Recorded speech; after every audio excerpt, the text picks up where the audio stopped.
Bonjour à tous, ravi de vous retrouver pour cette première édition complète de la journée sur Al-Oula. Voici les titres de l'actualité. À la mosquée Al-Ikhlas à Casablanca, Sa Majesté le roi Amir al-Mu'minin a accompli hier la prière du vendredi et à l'occasion du mois béni, Amir al-Mu'minin a bien voulu autoriser l'ouverture aux fidèles de 30 mosquées nouvellement édifiées, restaurées ou ayant fait l'objet de travaux de reconstruction. Au palais royal de Casablanca, Amir al-Mu'minin a présidé hier la 5e causerie religieuse de Ramadan. Causerie animée sur les constantes de l'identité islamique en Afrique et les défis de sa préservation.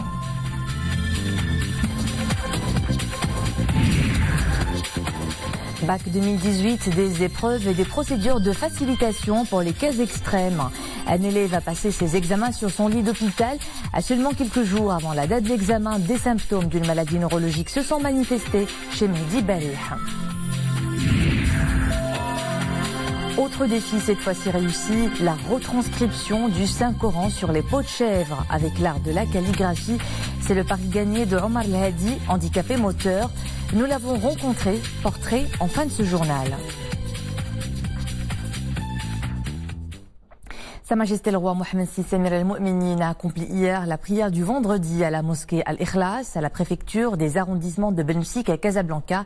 Et à l'occasion du mois sacré de Ramadan, Amir al-Mu'minin a bien voulu autoriser l'ouverture aux fidèles de 30 mosquées nouvellement édifiées, restaurées ou ayant fait l'objet de travaux de reconstruction par le ministère des Habous et des Affaires islamiques. Mohamed Aitishkar. Mosquée Al-Ikhlas, à la préfecture des arrondissements de Benmsik, Casablanca, où Sa Majesté le roi Mohammed VI Amir al-Mu'minin a accompli la prière du vendredi. Dans son prêche, l'imam a souligné que le mois béni de Ramadan regorge d'événements marquants dans l'histoire de la Oumma islamique, notamment la grande bataille de Badr, le 17 Ramadan. Bataille qui a consacré nombre de valeurs humaines et principes immuables, dont la foi en tant que principale motivation pour atteindre les objectifs et l'importance de se conformer aux ordres de Dieu Tout-Puissant et de son prophète comme voie de réussite. La Shura, ou concertation dans la gestion des affaires de la Oumma islamique, est assurément l'un des plus importants principes qui ont été consacrés par cette bataille mémorable, de même que l'impératif pour les musulmans de faire prévaloir la religion sur toute autre règle et de rester toujours unis, ainsi que de faire front commun face à tout danger externe. À l'issue de la prière du vendredi et dans une allocution prononcée devant le souverain, le ministre des Habous et des Affaires islamiques a souligné qu'à l'occasion du mois sacré de Ramadan, Sa Majesté le roi Mohammed VI Amir al-Mu'minin a bien voulu autoriser l'ouverture aux fidèles de 30 mosquées nouvellement édifiées, restaurées ou ayant fait l'objet de travaux de reconstruction par le ministère des Habous et des Affaires islamiques. Il a ajouté qu'une enveloppe budgétaire de près de 200 millions de dirhams a été mobilisée pour la construction de 11 nouvelles mosquées, la reconstruction de 17 autres et la restauration de 2 grandes mosquées historiques d'une capacité d'accueil globale de l'ordre de 20 000 fidèles. Le ministre a également souligné que, conformément aux hautes orientations royales en matière de gestion des mosquées, il a été procédé à la mise en place d'un plan, selon une approche participative visant à répondre à plusieurs donnes, dont l'existence dans le royaume de 51 000 mosquées, dont 70% sont situées en milieu rural. La nécessité également de préserver près de 900 mosquées historiques et l'obligation de répondre à la demande croissante en mosquées due au développement démographique et urbain, demande estimée à 240 nouvelles mosquées par an. Les opérations de contrôle technique et juridique auxquelles sont soumises les mosquées donnent lieu chaque année à la fermeture de près de 140 mosquées, afin qu'elles soient reconstruites. Quant au plan en question, il s'articule autour de 3 axes majeurs: l'élargissement du réseau des mosquées, l'amélioration de leur qualité et la préservation du patrimoine. 83 actions de développement ont été programmées dans le cadre de ce plan d'envergure. Enfin, le ministre a rappelé que le nombre des préposés religieux dans les mosquées, toutes catégories confondues, s'élève à 72 000 personnes.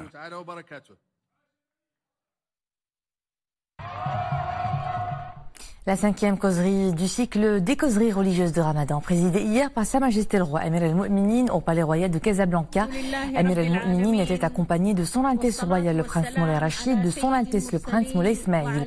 Cette causerie a été animée par la professeure Safia Abderrahim Tayyib Mohamed, ancienne ministre, professeure à l'université Darman et membre de la section de la Fondation Mohamed VI des Oulama africains au Soudan, sous le thème « Les constants de l'identité islamique en Afrique et les défis de sa préservation ». La conférencière a souligné que l'islam est considéré comme l'un des fondements de l'identité du continent, où il s'est ancré au fil des siècles avec le Maroc comme point de départ, par l'entremise d'Olama et de maîtres du soufisme dont les adeptes en Afrique sont nombreux. À l'issue de cette causerie, Sa Majesté le Roi Amir al-Mu'minin a été salué par plusieurs ulama, imams et autres personnalités religieuses de pays frères et amis.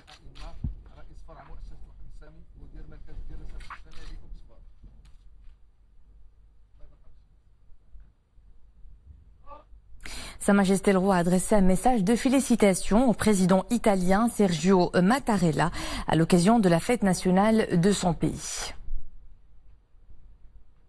Le 3e et dernier lot de l'aide humanitaire dédié par le Maroc au peuple palestinien est arrivé ce matin à bord de 2 avions militaires marocains qui ont atterri à l'aéroport militaire de Marca, à l'est de la capitale jordanienne Amman. L'instance jordanienne de bienfaisance procède à l'acheminement de ces aides composées de produits alimentaires de base vers la Cisjordanie.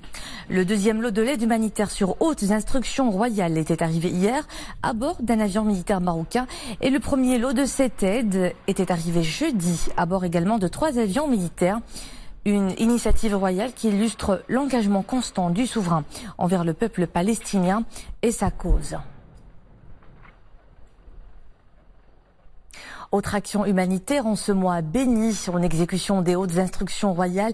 La garde royale organise durant ce ramadan et à l'instar des années précédentes la distribution du repas du ftour au profit des familles nécessiteuses dans plusieurs villes du pays. L'opération doit permettre la distribution de 225 000 rations au niveau de 13 sites, dont 4 dans les villes de Tanger, Tétouan, Marrakech et Nkhilet et 9 autres au niveau de Rabat Salé. Au niveau de Rabat, les points de distribution sont installés à Dar es Salaam, Suissi, Touarga et aux hôpitaux, notamment l'hôpital Moulay Abdellah d'oncologie, l'hôpital Avicenne et l'hôpital des enfants au profit des malades et des familles qui viennent leur rendre visite. Et à Salé, les distributions se font à Marmora, à Qaritoulad Moussa et à Hay Salam. Mondial 2026, le Maroc sera dans la course. Le Royaume a passé l'étape de la Task Force, un test crucial avant le vote final qui aura lieu le 13 juin à Moscou. La FIFA en a fait l'annonce officiellement hier soir à Zurich. Le Maroc a obtenu une note globale de 2,7 par la Task Force et a été admis au stade de vote. Cela signifie également l'absence dans le dossier marocain de notes éliminatoires sur les points clés du dossier.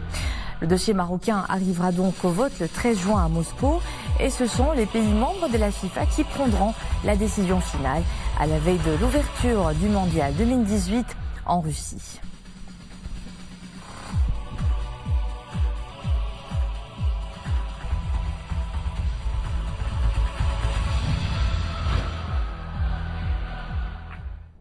Les épreuves de la première année du bac s'achèvent aujourd'hui en attendant les épreuves du précieux sésame dès mardi prochain.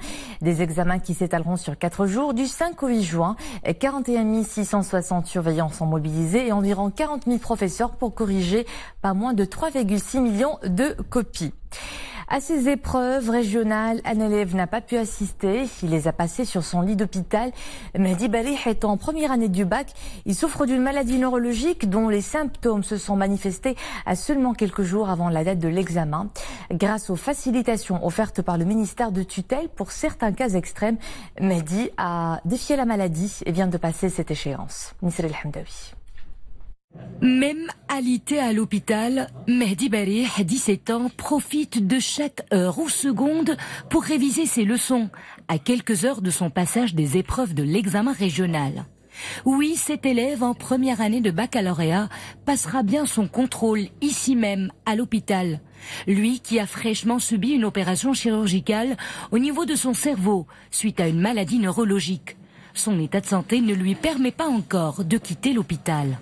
Nous avons pu faire le diagnostic de sa maladie il y a 40 jours. Mon fils était en pleine phase de préparation à l'examen régional du bac quand soudain il a eu un malaise. Une fois hospitalisé, nous avons contacté l'académie pour lui permettre de passer son épreuve. C'est un enfant qui a été admis pour abord chirurgical, pour prise en charge de son processus intracérébral.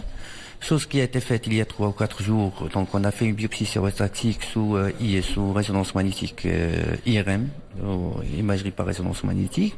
Maintenant il est en bonne, c'est-à-dire l'intervention s'est bien déroulée, alhamdoulilah.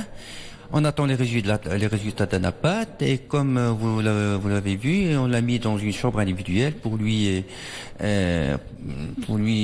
satisfaire ses besoins, d'autant plus qu'il va passer ses examens de baccalauréat. J'ai passé l'épreuve de français et d'éducation islamique ce matin. Cet après-midi, je passerai celle de la langue arabe. L'heure de l'épreuve d'arabe a sonné. Même seul, entre ces 4 murs de sa chambre d'hôpital, Mehdi passera cet examen dans les mêmes conditions que celles de ses camarades de classe. Notre objectif est de rapprocher l'examen de l'élève. En général, nous ouvrons un centre d'examen dans l'hôpital. Nous créons un climat similaire aux différents centres d'examen en dépêchant un président du centre et un inspecteur observateur. Après l'opération chirurgicale, Mehdi récupère lentement des forces, mais avec un moral au beau fixe.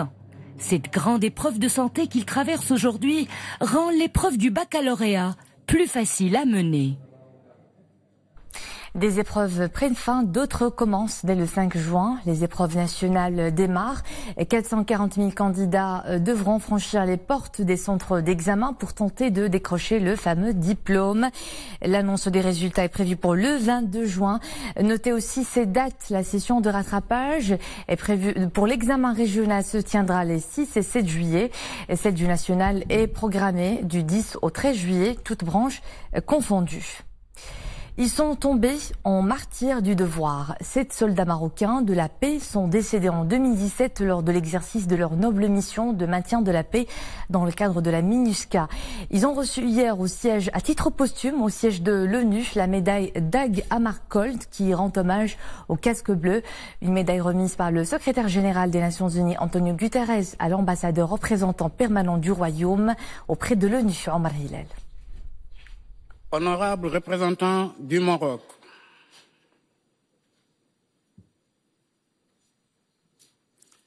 lieutenant Hicham El Aouzi,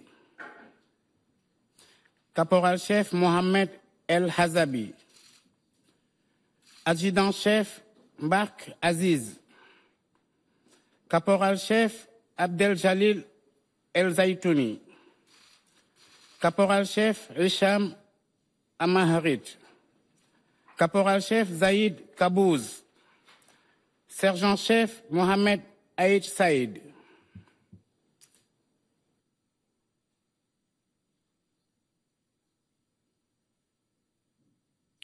Warrant Officer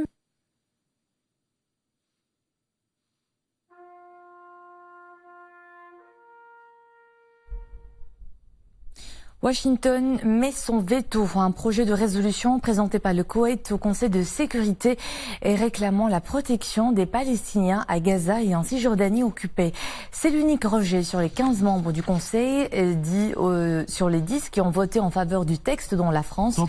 Peu de temps après ce vote, le Conseil de sécurité a rejeté un projet de résolution américain rendant responsable le Hamas palestinien des récentes violences dans la bande de Gaza.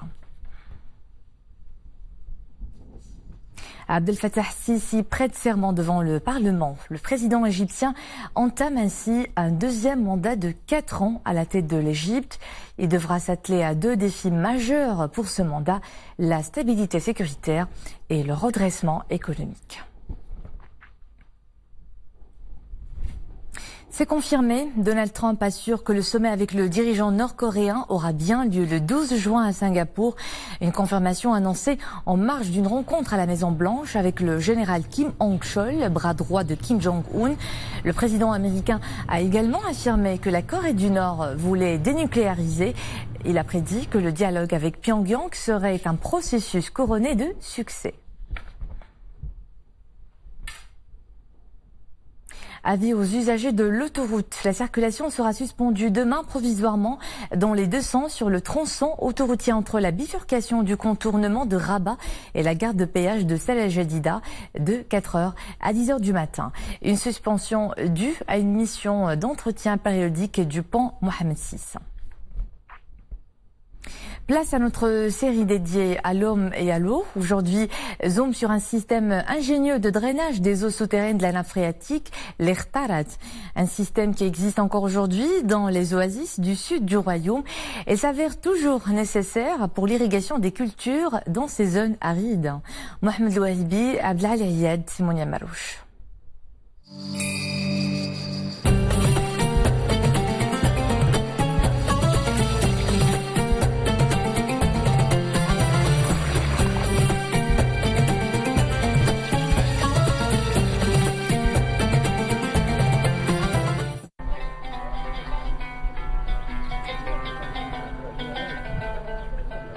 Si cette oasis de Skoura est verte et florissante, c'est grâce au système d'irrigation d'Ertarat. Un savoir-faire ancestral qui draine les eaux de la nappe phréatique jusqu'aux palmeraies et jardins avoisinants.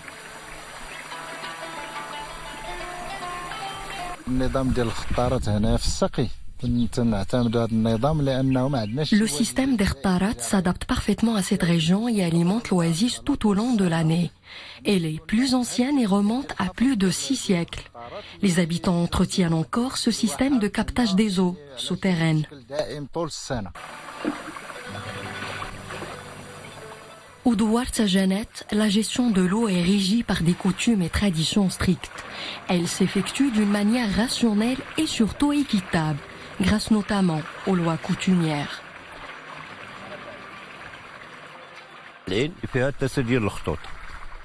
Cette source alimente 3 réseaux. Le premier, appelé l'Ouazzania, dessert les habitants du Douar Tajanet.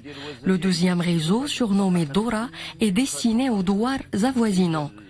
Mais il y a encore un troisième réseau qui draine l'eau jusqu'au jardin et vergers.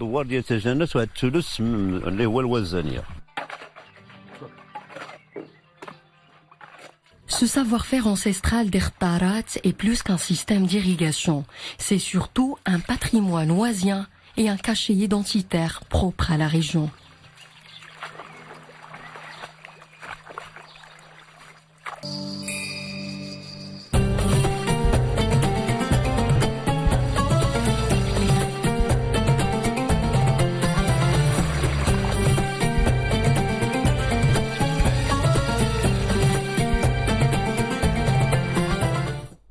Le défi lui tenait à cœur et il a réussi malgré son handicap moteur. Omar El-Hadi est un passionné de calligraphie et vient de retranscrire le Coran dans son intégralité sur les peaux de chèvre.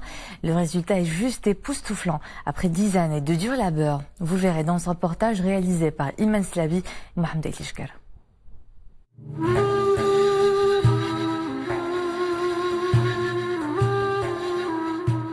C'est avec art, foi et passion qu'il grave les lettres sur une peau de chèvre.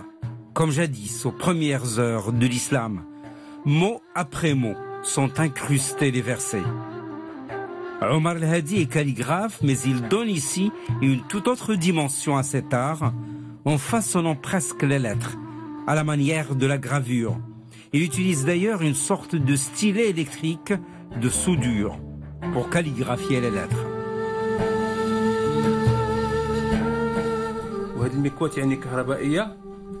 Ce stylet électrique est très difficile à manier. Il faut avoir beaucoup de patience pour l'utiliser en calligraphie. Cela prend beaucoup de temps. Pour réaliser le quart d'un hizb, par exemple, je commence à 2h du matin et je continue non-stop jusqu'à la prière d'Al-Isha. Cela fait 10 ans que je fais des recherches pour réaliser ce travail. Je fais venir la peau de fès que je travaille et prépare ici dans mon atelier, y compris pour le vernissage.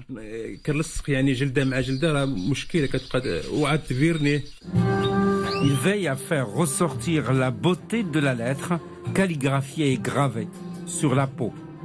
Il a pu ainsi calligraphier sur des peaux de chèvre la totalité des versets du Saint-Coran, soit 1162 pages calligraphier.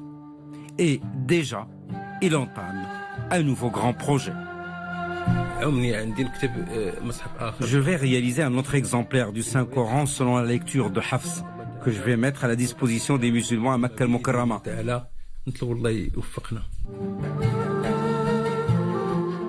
L'atelier de Omar compte plusieurs autres œuvres calligraphiques, dont des versets gravés sur des plaques en bronze, en plus d'autres travaux sur bois. Des sculptures, notamment de Tborida, art équestre traditionnel. Et c'était le clap de fin de ce journal. Merci à vous de nous suivre. Tout de suite, Nesseli Bounrana pour l'édition hispanophone. Moi, j'aurai le plaisir de vous retrouver demain à 13h.